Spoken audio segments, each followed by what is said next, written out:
Well, guys, I got a little surprise. I was taking, let me sit this down. I was taking all the rubber out of here and then taking a wire wheel and running it down there to clean all of the corrosion out of there. And yeah, I looked over, there's a hole. I look down, there's another hole. I look down, there's another hole.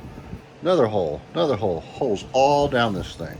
So I'm sitting here kind of looking at this, the way this is all put together. And I was thinking, well, I can't get in there to weld and grind. And I was thinking, well, maybe what if I were to take a cutoff wheel and cut it right down the center of this thing and take it off there completely and then fix and repair this and then weld that back on. But then it really kind of got me thinking. It's like, well, what if I were to, I've got some of those, there's like vice grips that are like the big long flat ones. I'm thinking I might just bite onto it and turn it out just a little bit, all the way up until I can turn it out far enough that I can make the repairs and then just do a dolly and dolly it back in where it's flat again. Because there's going to be a big piece of rubber there. So, I mean, I don't think it'd be horrible looking, but it'd be a whole lot easier than trying to weld the whole length of this thing. And especially since this is two panels, there's one on the outside and one on the inside. But I don't want to put paint on this thing with that. So I need to get the cut out of there, and then I need to basically spray the whole inside of this thing down with a rust preventer. And then I'll probably pour some paint down through it or something, or spray some paint down in there.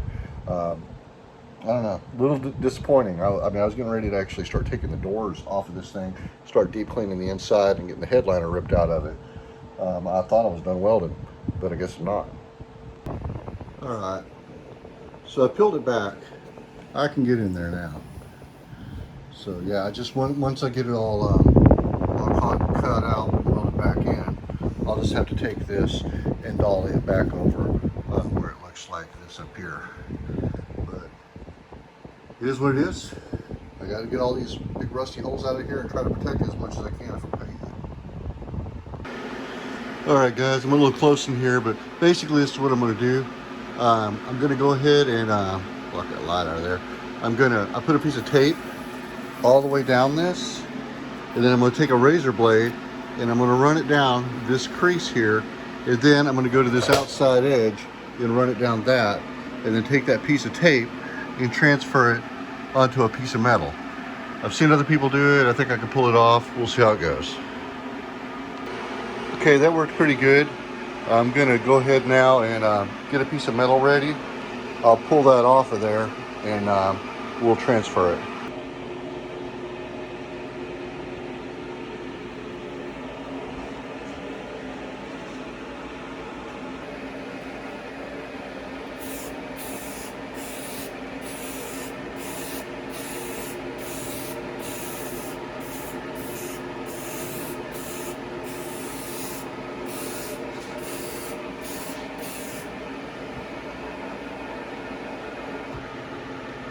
All right, that's gonna work. Now let's get my cutter. I think I'm gonna use my, rather than a grinder with a cutoff wheel, I bought the other tool that I saw Joe's Rust Buckets using, which is like a 3-inch. One thing with this thing, it's super easier to control it. I got this one at Harbor Freight, but also it uses smaller discs, so it's a lot cheaper.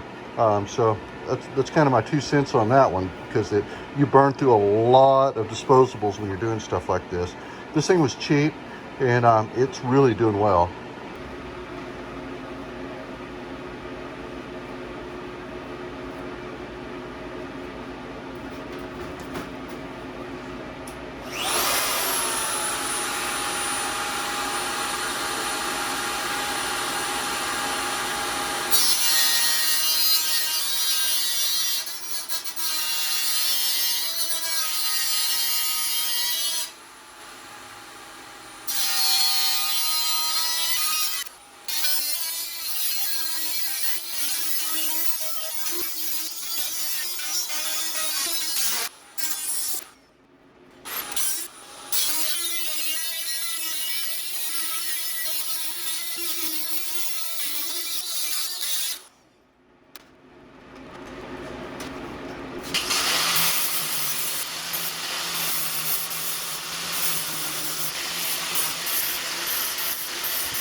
Okay, what I've done here is I've cut slices. If that's going to focus or not. Focus. There.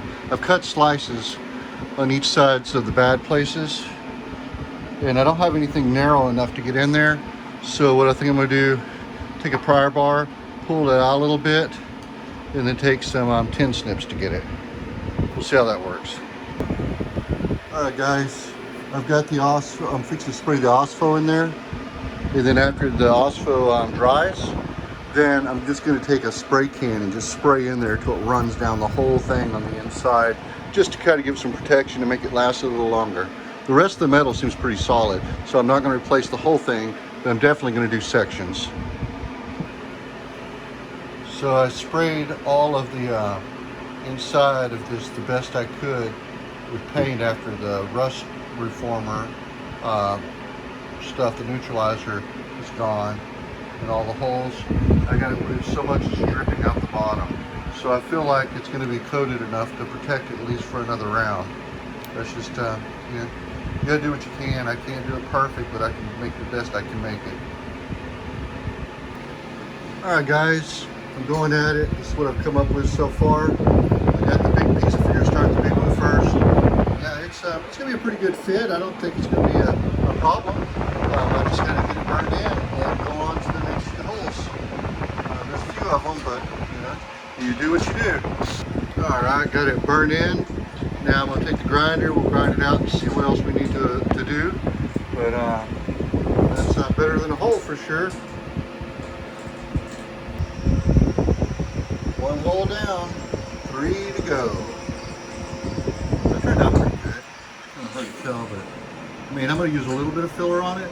But I mean, this lip right here actually has to bend back around anyway, and it's where the rubber goes for the door. So I mean, it doesn't have to be super perfect, but yeah, that turned out pretty good for a big hole. All right, guys, this is about as far as I'm going to take it. I'll probably dress it out just a little bit to clean it up, but this is going to be behind the rubber seal. I mean, this is the thing that this folds back over this, so you won't ever see it. But I want to make sure there's no, pinhole penetration or anything. So I'll probably dress it out with some type of epoxy, just to make sure all the little pinholes are full. But yeah, crisis averted, man. On to the next piece. Let's do some etching primer on there. Yeah, man. Now the trick is going to be to bend this thing back and make it not look completely horrible. So time for me to get some dollies and my body hammers.